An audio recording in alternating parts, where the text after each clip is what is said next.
आप लोगों की अपेक्षाओं से मैं वाकिफ़ हूँ और पिछले वीडियो में आपके कमेंट मैंने काफ़ी देर तक पढ़े और समझने का प्रयास किया मैंने उसे।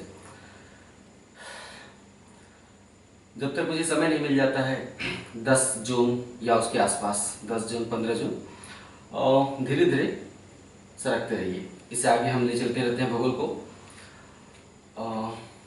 बारी बारी ही ख़त्म करना अच्छा रहेगा।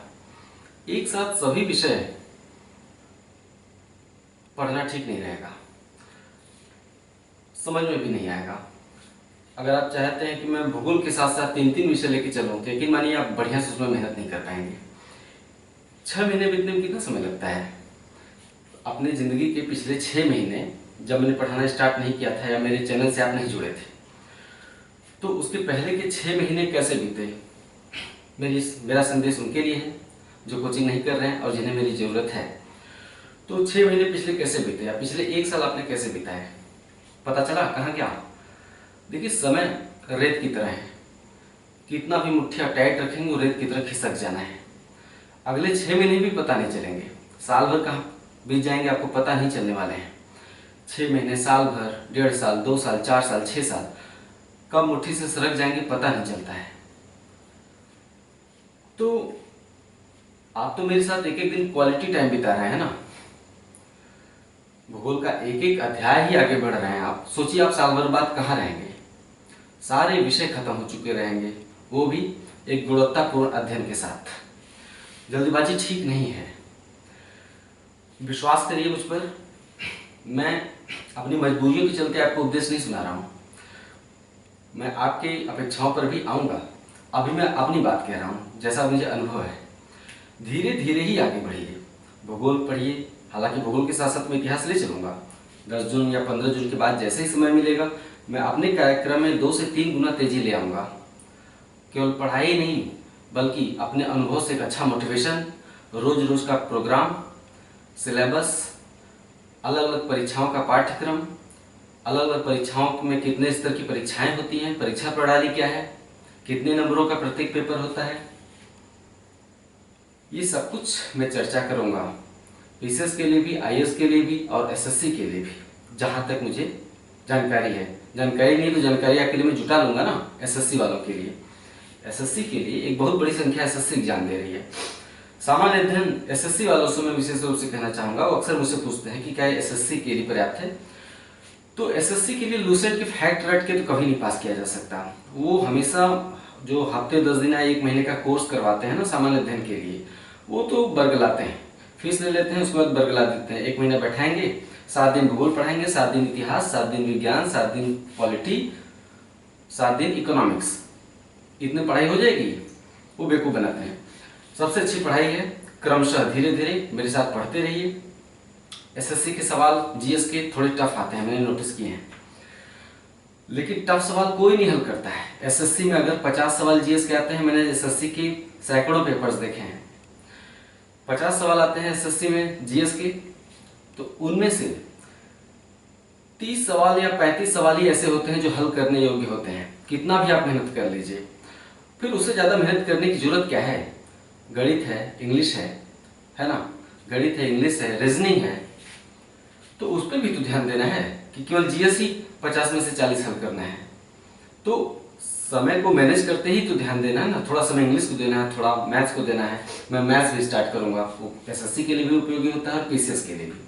तो मैं चूंकि एसएससी मैथ्स सभी एग्जाम्स के लिए उपयोगी है, एसएससी में भी पीसीएस में, तो मैं जल्दी ही मैथ्स की कक्षाएं भी प्रारंभ करूंगा। मैथ्स मैं नहीं पढ़ाऊंगा, वो दूसरे की जिम्मेदारी रहेगी, जल्दी शुरू होगा। आप सोच रहे होंगे कि इतना सारा कुछ कैसे होगा? सब कुछ होगा, यकीन करिए। तो मैं एसएससी वालों की बात कर रहा था कि एसएससी में 50 में से 30 प्रश्न हल करने का जीएस में टारगेट लेकर चलना चाहिए। एक औसत लड़का जीएस में 50 में 22 या 23 हल करता है, औसत, खराब नहीं। खराब तो 15 के नीचे ही रह जाते हैं 50 में से, मैंने देखा है, टफ सवाल आते हैं। लेकिन अगर आप मेरी कक्षाओं को ध्यानपूर्वक ग्रहण करेंगे तो जीएस में ऐसा हो ही नहीं सकता कि आप 28 से कम हल कर लें, क्योंकि 50 में से 28 से 30 सवाल सामान्य प्रकृति के ही होते हैं। बाकी जो 20 होते हैं वो बहुत ही टफ होते हैं, वो कहाँ से उठाते हैं? जल्दी किताबों में भी नहीं मिलते हैं, मैंने देखा है। तो एसएससी हल करने के लिए जो कुंजी है ना, एसएससी पास करने के लिए वो मेरी कक्षाओं में पूरी तरह से विद्यमान है, बिल्कुल घबराने की जरूरत नहीं है। और पीसीएस वालों को तो कुछ समझाना ही नहीं है, मेरी कक्षाएं उनके हिसाब से हैं टोटली। हाँ, दूर दराज के क्षेत्रों के लोगों को अभी जानकारियाँ थोड़ी कम है। मेरे साथ भूगोल पढ़ रहे हैं, फिर इतिहास पढ़ेंगे, अर्थव्यवस्था पढ़ेंगे, विज्ञान पढ़ेंगे, लेकिन पीसीएस परीक्षा में कितनी पेपर्स होते हैं, प्रीलिम होता है, मेंस होता है, प्रीलिम में कितने पेपर्स होते हैं, मेंस में कितने पेपर होते हैं, सब कुछ मैं धीरे धीरे समझाऊंगा, बताऊंगा। लेकिन मुख्य बात क्या है, जानकारियां और सूचनाएं तो मिलती ही रहेंगी आपको, लेकिन मुख्य बात क्या है, जो मैं अध्ययन करा रहा हूं उसको मिस मत करिए। कॉपी बनाकर उसे लिखते जाइए, संभव हो तो भूगोल की एक किताब भी रखिए, ठीक है। किताब से पढ़ने में और मजा आता है, जब आपको एक अच्छा मार्गदर्शन मिल रहा हो किसी विषय में तो किताब से पढ़ने में और ज्यादा मजा आता है। तो बारी बारी जो विषय खत्म कर रहा हूँ सामान्य अध्ययन की, उसे मिस मत करिए, पढ़ते जाइए। जल्दी आपके पास जो जिज्ञासा और छोटी छोटी सूचनाओं की जरूरत है वो मैं आप तक पहुंचा दूंगा, बिल्कुल चिंता मत करिए आप। सभी परीक्षाओं के लिए, आईएएस एग्जाम के लिए विशेष रणनीति बनाऊंगा मैं, जितना मुझे अनुभव है। और आपकी अपेक्षाएं बड़ी हैं और उन्हें पूरा करने का मैं मादा भी रखता हूँ। मैंने सबके कमेंट्स पढ़े और हमेशा पढ़ता भी हूँ, और प्रयास करूँगा कि सभी की अपेक्षाओं पर मैं खरा उतर पाऊँ अधिक से अधिक। फिलहाल बस इतना ही कहना चाह रहा हूँ कि धीरे धीरे मैं बढ़ रहा हूँ, धीरे धीरे बढ़ते रहिए। अचानक से तेजी लाऊंगा तो शायद आप भी मुझे पकड़ ना पाए, मैं बहुत तेज भागूंगा फिर जब समय मिलेगा तो, ठीक है। तो भूगोल, भारतीय भूगोल में पढ़ा रहा हूँ। भारतीय भूगोल में मैं इसके पहले पढ़ाया बहुउद्देशीय परियोजनाएं या बांध। आइए थोड़ा सा जल संसाधन पर चर्चा करते हैं। भारत में जल संसाधन की स्थिति क्या है ना।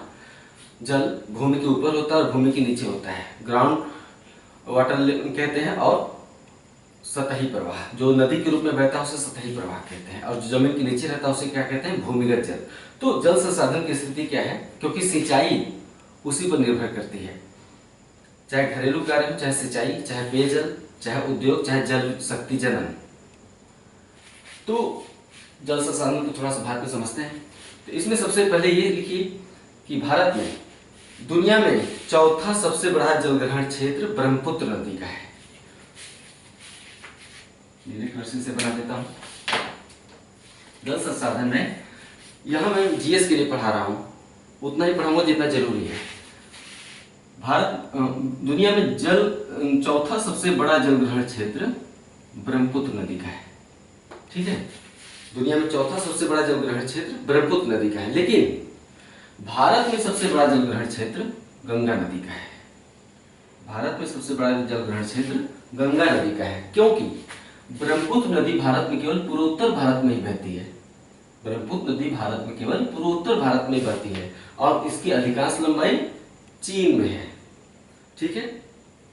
नेक्स्ट पॉइंट, दक्षिण भारत की नदियों में सबसे बड़ा जलग्रहण क्षेत्र गोदावरी नदी का है। दक्षिण भारत की नदियों में सबसे बड़ा जलग्रहण क्षेत्र गोदावरी नदी का है। जलग्रहण क्षेत्र क्या होता है ये मैं पहले कई बार बता चुका हूं, लेकिन हो सकता है कुछ लोग मेरे वीडियो पहली बार देख रहे हो। कोई भी नदी तमाम सहायक नदियों को लेकर बहती है, अकेले नहीं बहती है।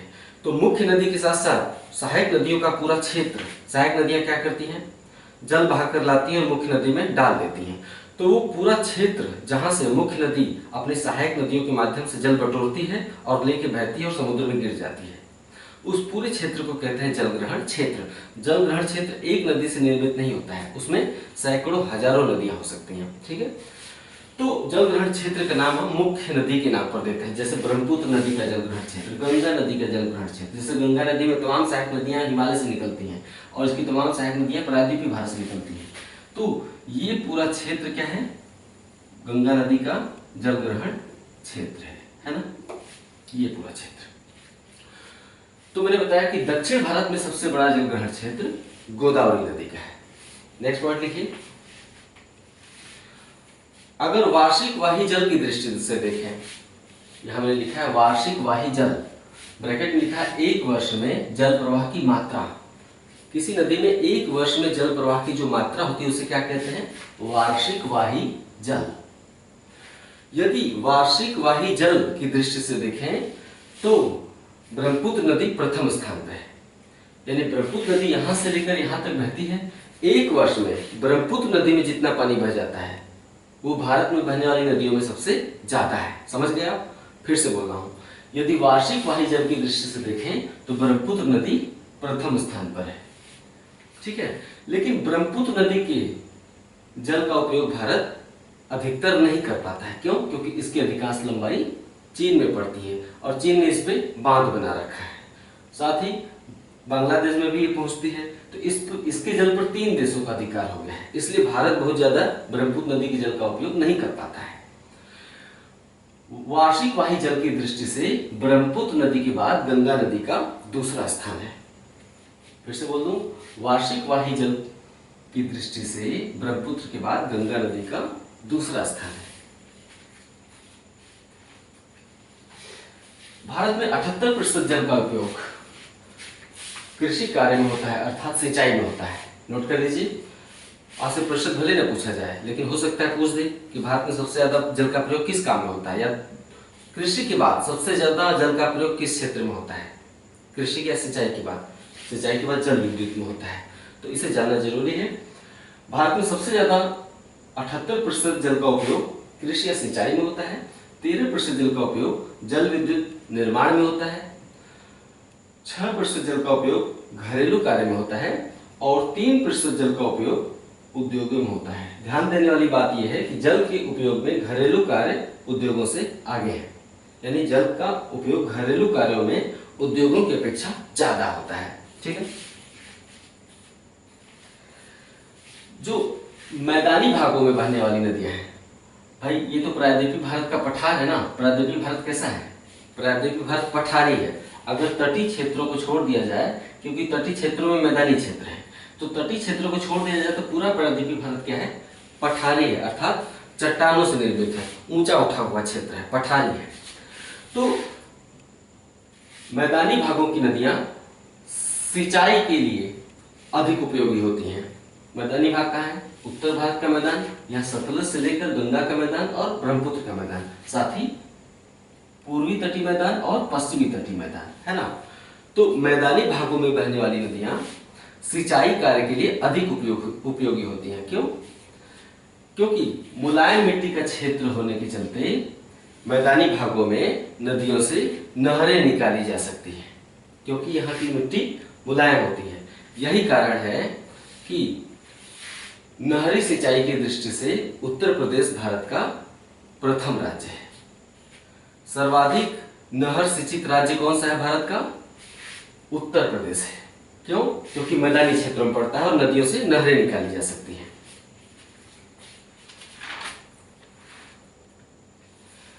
जबकि हिमालय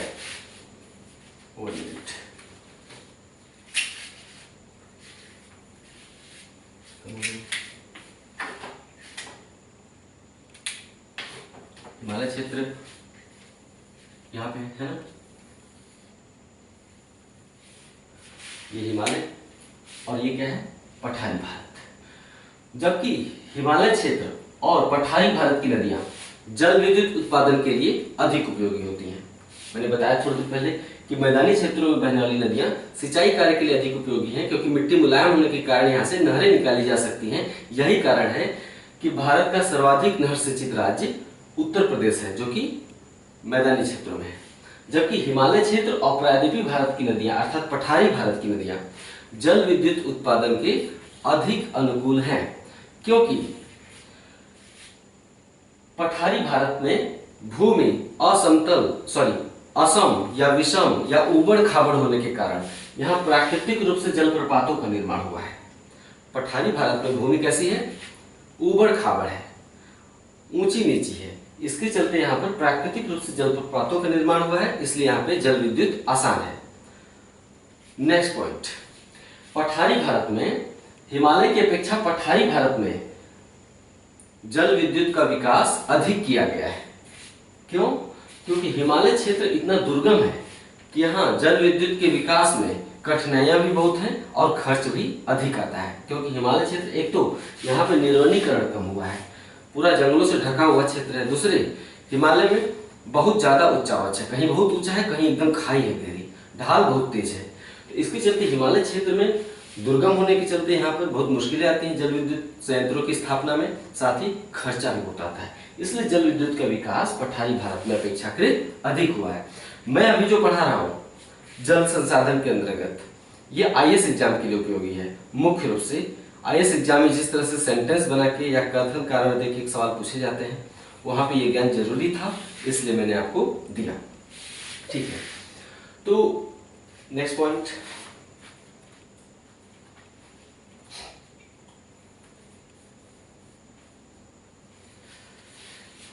भारत में अब भूमिगत जल की बात करते हैं। ये तो हमने सतही जल की बात की ना, सतही जल क्या नदियों के रूप में पाया जाता है। भूमिगत जल की बात करते हैं, अंडरग्राउंड वाटर। भारत में भूमिगत जल का सर्वाधिक भंडार सतलुज, गंगा और ब्रह्मपुत्र के मैदान में पाया जाता है, अर्थात उत्तर भारत के मैदान में पाया जाता है। फिर से बोल रहा हूं, भारत में भौम जल या भूमिगत जल का सर्वाधिक भंडार सतलुज, गंगा और ब्रह्मपुत्र नदी के मैदान में पाया जाता है, क्योंकि यहाँ की मिट्टी मुलायम होने के चलते वर्षा जल और नदी जल के लिए सोखते का काम करती है। वर्षा जल को भी सोख लेती है और यहाँ पे जो नदियां बहती हैं उसे भी ये मिट्टी सोख लेती है और भूमिगत जल का भंडार बन जाता है नीचे। समझ में आया? आपको पता है इन क्षेत्रों में जो नदियां बहती हैं उनमें पानी जल्दी घटता नहीं है। क्यों? क्या सारा का सारा पानी केवल पहाड़ों से बह के आता है ग्लेशियर के रूप में? बरसात तो सीमित अवधि में ही होती है ना, बरसात हमारे यहाँ उत्तर भारत में साल भर नहीं होती है ना, तो नदियों में जल बना कहाँ से रहता है? निश्चित रूप से अधिकतर जल ग्लेशियर से बहकर आता है। गंगा यमुना का जल, चाहे घाघरा या कोसी का जल ग्लेशियर से बह के आता है, हिमालय से। लेकिन काफी मात्रा में जल भूमिगत जल प्राप्त होता है। कैसे? आइए इसे यहाँ पे समझा दें। नदियों को भूमिगत जल भी प्राप्त होता रहता है। मैंने बताया कि मैदानी क्षेत्रों की मिट्टी मुलायम और भुरभुरी है, जिसके चलते वर्षा जल को भी सोख लेती है और नदी जल को भी सोख लेती है। नदी की घाटी कैसी होती है, आइए इसको समझते हैं, थोड़ा इंटरेस्टिंग है। ठीक है, नदी की घाटी कैसी होती है? ऐसी होती है और फिर यहाँ पे ऐसा होता जाएगा, है ना। ये क्या है आपका पानी, नदी की घाटी, इसमें ये पानी भरा हुआ है। ठीक है, पानी भरा हुआ है ना। मान लेते हैं बरसात का मौसम खत्म हुआ और बहुत गर्मी बढ़ गई, धूप बहुत तेज हो गया, तो पानी सूख कर उड़ने लगता है, भाप बन जाता है। तो ये जो वर्षा जल है, जो नदी का जल है, ये भूमि में भी प्रवेश कर जाता है। नदी जल केवल घाटी में ही नहीं बह रहा है, वास्तव में मिट्टी के अंदर भी नदी का जल होता है। आप कल्पना करते रहे मैं क्या समझा रहा हूं। नदी का जल केवल घाटी में ही नहीं है। हमने कहा ना उत्तर भारत की मिट्टी मुलायम है, इसके चलते वर्षा जल को भी सोख लेती है और भूमिगत जल को भी सोख लेती है। इसके चलते जब सूखे मौसम में नदी में पानी की मात्रा घटती है तो घट नहीं पाती। क्यों? क्योंकि मिट्टी में जल है, ये इसे पुनः भर देती है। आप बात को समझे कि उत्तर भारत की नदियों में जल की मात्रा घट क्यों नहीं पाती? क्योंकि जो भौम जल है, भूमिगत जल है, वो नदियों में पानी की पूर्ति बनाए रखता है। इसीलिए उत्तर भारत के मैदान में नदियों में पानी जल्दी घटता नहीं है। कितना भी गर्मी पड़ जाए, कितना भी बरसात न हो, बरसात हो नहीं होगा तब भी गंगा के मैदान में पानी की मात्रा, गंगा नदी में पानी की मात्रा हमेशा बनी रहती है। तो घाटी के किनारे जो ढलान है ना, वहां से पानी रिस रिस कर नदी में आता रहता है। समझने वाली बात है, इसे बता दिया।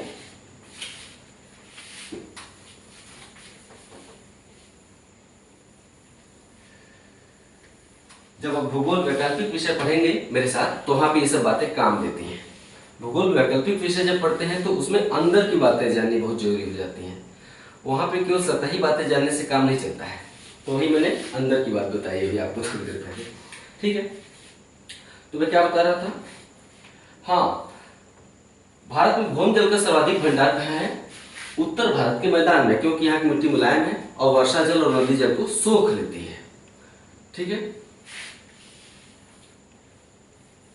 यही कारण कि आप कहीं भी कुआं खोद दीजिए उत्तर भारत के मैदान में, आप असम से लेकर पंजाब तक कहीं भी कुआं खोद दीजिए, आपको पानी मिल जाएगा।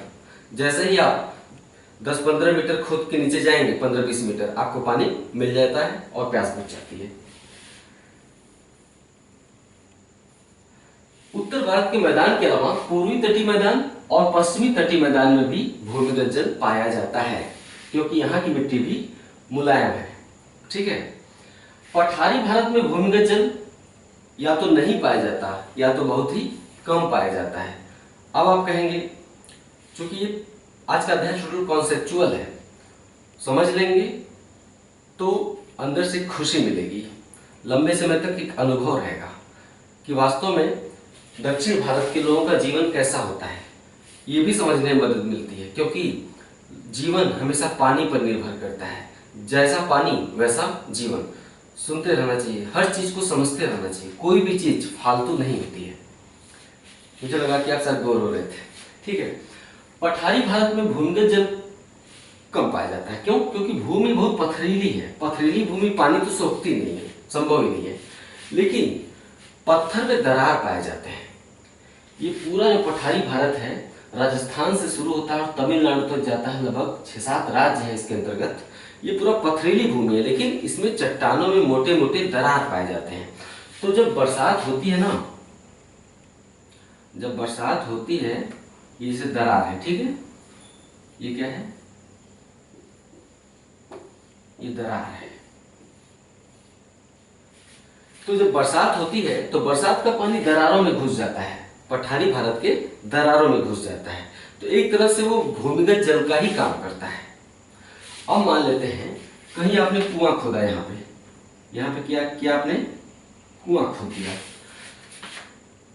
किसी तरह से ड्रिलिंग करके खुदाई कर ही दिया आपने कुएं की, पथरीली भूमि है फिर भी आपने कुआं खोद दिया, जरूरत है पानी की।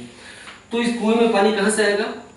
जो दरारों में भरा हुआ पानी है पठारी भारत में चट्टानों में दरार पाए जाते हैं। तो कुआं खोदने पे जो दरारों में पानी अटका रहता है ना, सुरक्षित रहता है दरारों में, क्योंकि दरारें बहुत गहरी होती है वहां पे। तो दरारों का जो भरा पानी है वो कुओं में रिस कर आता रहता है। इसलिए कुछ हद तक पठारी भारत में भी कुएं पाए जाते हैं क्योंकि दरारों से पानी कुओं को मिल जाता है और कुएं से इंसान पानी निकाल लेते हैं। ठीक है, आगे की बात करते हैं। तो हम भूमिगत जल की बात कर रहे थे। बताया हमने थोड़ी देर पहले कि उत्तर भारत के मैदान में भूमिगत जल का सबसे बड़ा भंडार पाया जाता है, उसी में आगे जोड़िए। लेकिन पंजाब हरियाणा जैसे हरित क्रांति के राज्यों में, लेकिन पंजाब हरियाणा जैसे, ये पंजाब ये हरियाणा, लेकिन पंजाब हरियाणा जैसे हरित क्रांति वाले राज्यों में सिंचाई की आवश्यकताओं के कारण ट्यूबवेल और पंप सेट लगाकर भूमिगत जल का बहुत ज्यादा दोहन हुआ है। हरित क्रांति आ गई, फसल उगने लगी, लालच होती है लोगों के मन में, क्योंकि वैज्ञानिक तरीका तो है नहीं। अगर प्यास लगी है तो हम 1 या 2 गिलास पियेंगे ना, कि अगर पानी मिलता जाए तो हम पीते ही चले जाएंगे ताकि हमारा पेट फट जाए, ऐसा नहीं करेंगे ना। लेकिन चूंकि पानी पेट में तो जा नहीं रहा है, खेतों को देना है, तो किसान जब तक बिजली है अपना पंप सेट चलाए रखेंगे। उनको इससे परवाह नहीं है कि इसका दुष्प्रभाव क्या पड़ेगा। जो हरित क्रांति के क्षेत्र हैं, खासकर 66-67 के वर्ष में, 1966-67 के वर्ष में जब हरित क्रांति का दौर शुरू हुआ, 3-4 प्रौद्योगिकियां लाई गई, अच्छी गुणवत्ता वाले बीज, है ना, सरकार ने बिजली पहुंचा दी, टेक्नोलॉजी दे दी कुएं खोदने की, और साथ ही पंप सेट और ट्यूबवेल दे दिए, सब्सिडी पर दे दिए कि चलो भूमिगत जल निकालो, साथ ही यूरिया दे दिया सब्सिडी पर पंजाब हरियाणा के किसानों को। तो खूब रफ्तार से भूमिगत जल इन्होंने निकाला ट्यूबवेल और पंप सेट लगाकर। इस बात की परवाह ही नहीं कि खेत भर रहा है पानी से, क्योंकि एक तो जिन रासायनिक खादों का प्रयोग किया गया था हरित क्रांति के दौरान, उन्हें अधिक पानी की जरूरत थी। रासायनिक खादों को ज्यादा पानी चाहिए, क्योंकि अगर पानी पर्याप्त नहीं मिलेगा तो पौधे रासायनिक खाद से सूख जाते हैं। लेकिन फिर भी एक निश्चित मात्रा होती है अधिक पानी की। किसानों ने क्या किया कि अंधाधुंध भूमिगत जल का दोहन किया है इन क्षेत्रों में, पंजाब और हरियाणा के क्षेत्रों में। कैसे? सरकार ने सस्ती बिजली दी, सब्सिडी पर ट्यूबवेल पंप सेट दिए, ठीक है, कुएं खोदने की टेक्नोलॉजी दी, तो खूब भूमिगत जल का दोहन हुआ। इसके परिणामस्वरूप इन क्षेत्रों में भूमिगत जल का लेवल बहुत नीचे चला गया। अब थोड़ी जागरूकता बढ़ रही धीरे धीरे, लेकिन अभी भी यहाँ पर भूमिगत जल का स्तर जो नीचे चला गया है, अभी प्राकृतिक स्तर को अपने प्राप्त नहीं कर पाया है। इन क्षेत्रों में भूमिगत जल काफी नीचे चला गया, पंजाब हरियाणा के क्षेत्रों में।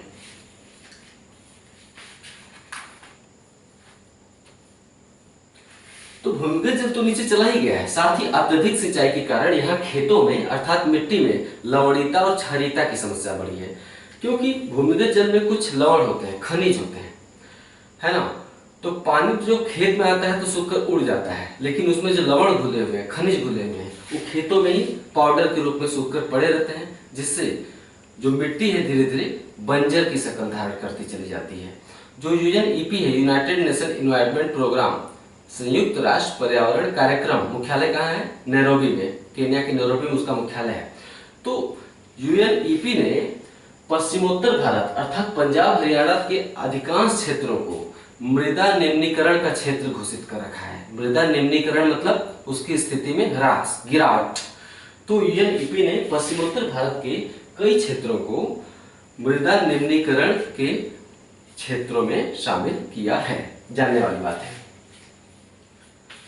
नेक्स्ट, वही अगर तटीय क्षेत्रों में भूमिगत जल नीचे होता है, जो गुजरात का क्षेत्र है ना, तमिलनाडु का क्षेत्र है, उड़ीसा का क्षेत्र है, इन क्षेत्रों में अगर भूमिगत जल नीचे होता है, क्योंकि सिंचाई यहाँ भी तो हो रही है, यहाँ भी जो है खेती हो रही है तटीय क्षेत्रों में, तो पंप सेट लगाकर भूमिगत जल निकालते रहते हैं लोग। तो अगर इस गतिविधि के चलते तटीय क्षेत्रों में अगर भूमिगत जल, भौम जल नीचे जाता है, तो एक बहुत ही जटिल समस्या उभर आती है, कठिन परिस्थिति उभर आती है। वो क्या है? जो यहाँ स्थान खाली होता है भूमिगत जल नीचे जाने से, उसमें समुद्र का खारा जल प्रवेश कर जाता है। उसको कहते हैं समुद्र के खारे जल का अंतर्भेदन हो जाता है, अर्थात खारा जल प्रवेश कर जाता है।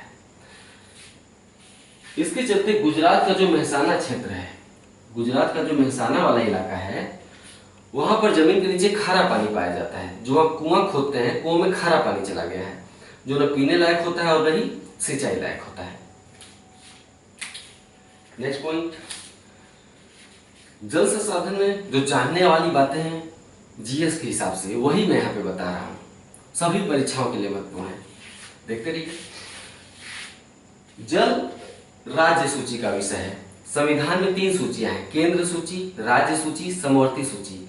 केंद्र सूची में जो विषय हैं उन पर कानून कौन बनाएगा? केंद्र सरकार। राज्य सूची में कुछ विषय रखे गए हैं, जैसे पुलिस राज्य सूची का विषय है, ठीक है। तो पुलिस राज्यों की होती है, तो पुलिस पर केंद्र सरकार या संसद कानून नहीं बना सकती पुलिस पर, है ना। केंद्र के पास एक पुलिस होती है जिसे हम क्या कहते हैं? CRPF, central reserve police force, आवश्यकता के लिए रखती है, लेकिन आमतौर पर सीआरपीएफ राज्यों में नहीं जाती है। राज्यों में क्या होती है? वही दरोगा जी होते हैं, वही कांस्टेबल होते हैं। तो पुलिस राज्य का विषय है ना। एक समवर्ती सूची होता है, समवर्ती सूची में जो विषय होते हैं उन पर राज्य सरकारें भी कानून बना सकती हैं और केंद्र सरकार भी बना सकती है। अब जिक्र कर ही दिया तो 2 लाइन और बता दूं। एक सवाल हमेशा पूछा जाता है कि समवर्ती सूची में अगर कोई विषय है, उस पर अगर राज्य सरकार ने भी कानून बनाया है और केंद्र सरकार ने भी कानून बनाया है, तो केंद्र सरकार का कानून प्रभावी माना जाएगा उस हद तक जहां तक राज्य सरकार का कानून बना है। यानी उसी विषय पर, समवर्ती सूची के उसी विषय पर राज्य सरकार का कानून अपने आप निष्प्रभावी हो जाएगा। कहां तक? जहां तक केंद्र सरकार के कानून का विस्तार है, ठीक है। तो हम ये कह रहे थे कि 3 सूचियां हैं। तो जो जल है ना, जल राज्य सूची का विषय है। इसका मतलब समझते हैं कि जल पर कानून कौन बनाएगा? राज्य सरकारें कानून बनाएंगी। तो चूंकि जल राज्य सूची का विषय है, इसलिए राज्य सरकारें अपने राज्य में बहने वाले जल के उपयोग और वितरण पर पूरा नियंत्रण रखती हैं। देखिए, शुरू से लेकर अंत तक मैंने जैसे बोला हूबहू वही लिखिएगा, अपने हिसाब से तथ्य मत बनाने लगिएगा एक एक लाइन का। जैसे मैंने बोला वैसे ही लिखते जाइए। अगर आप वास्तव में नॉलेज चाहते हैं, क्यों? क्योंकि कल को जीएस डिस्क्रिप्टिव भी होने वाला है। सोचते हैं कि नहीं इस बारे में आप लोग? ठीक है। हर चीज केवल फैक्ट बारे मत लिखा करिए। अगर मैं कुछ चीज कहानी नुमा बताऊं तो उसे लिख लिया करिए, खासकर निबंध लिखने में काफी काम आता है। आप लोग कहते हैं निबंध कब लिखवाएंगे? अरे मैं जो बोल रहा हूं उसे लिखते जाइए। 2-4 महीने 6 महीने बीतते बीतते आप ऐसे ही निबंध की ज्ञाता हो जाएंगे। खुद मुझे आपसे निबंध पूछना पड़ेगा। मैं बोलूंगा जरा सा जल संसाधन पर निबंध लिखिए, तो बहुउद्देशीय परियोजना पर निबंध लिखिए, तो है ना, नदी जोड़ परियोजना पर निबंध लिखिए, तो आप खुद ही लिखने में सक्षम हो जाएंगे। तमाम निबंध भूगोल विषय से आते हैं।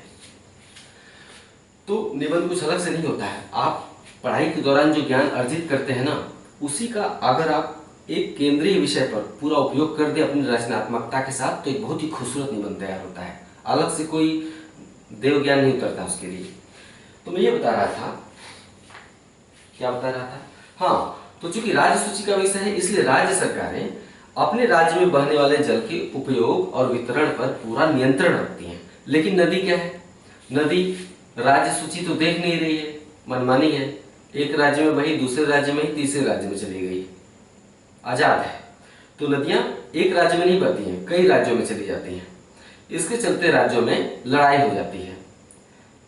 आंध्र प्रदेश कहेगा कावेरी नदी का पानी इतना मेरा है, कर्नाटक कहेगा इतना मेरा है, तमिलनाडु कहेगा इतना मेरा है।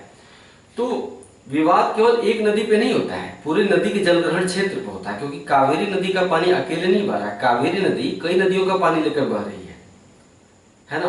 तो कावेरी नदी पर अगर तमिलनाडु या कर्नाटक कोई बांध बनाएगा तो तमिलनाडु इसलिए भी आपत्ति जता सकता है क्योंकि कोई दूसरी नदी भी कावेरी नदी भी आके मिल रही है। आंध्र प्रदेश में नहीं जाती कावेरी नदी, लेकिन हो सकता है कावेरी नदी पर अगर कर्नाटक या तमिलनाडु बांध बनाए तो आंध्र प्रदेश आपत्ति जता दे, किस आधार पर कि आंध्र प्रदेश की एक नदी कावेरी नदी की सहायक नदी है, तुम कैसे अकेले बांध बना लिए मुझसे बिना पूछे। तो चूंकि जल राज्य सूची का विषय है इसलिए राज्यों के मध्य जल विवाद होते रहते हैं। जैसे कावेरी नदी जल विवाद का इतिहास बहुत ही पुराना है। कावेरी नदी जल विवाद कितने राज्यों के बीच है, इसका उत्तर आप मुझे बताएंगे कमेंट करके, और ढूंढ के गूगल से लिख लेंगे, गूगल पे टाइप कर दिए है ना, कावेरी रिवर डिस्प्यूट स्टेट्स, सामने आ जाएगा उछल के। बहुत सारी चीजें अगर मैं गलती से गलत भी बोल देता हूँ कभी तो गूगल बाबा है, सर्च कर लिया करिए, ठीक है, उस पर विकीपीडिया से देख लिया करिए, काफ़ी कुछ चीज़ों का पता चल जाती है। तो आज का क्लास खत्म हुआ, इंतजार करते रहिए मेरी स्पीड का, जल्दी वो आगे बढ़ेगा और बहुत तेज़ी से आगे बढ़ाऊंगा। मुझे पूरी चिंता है आपकी, आप अगर आपने मुझ पर विश्वास किया है तो सही जगह विश्वास किया है, ठीक है, ठीक है, नमस्कार।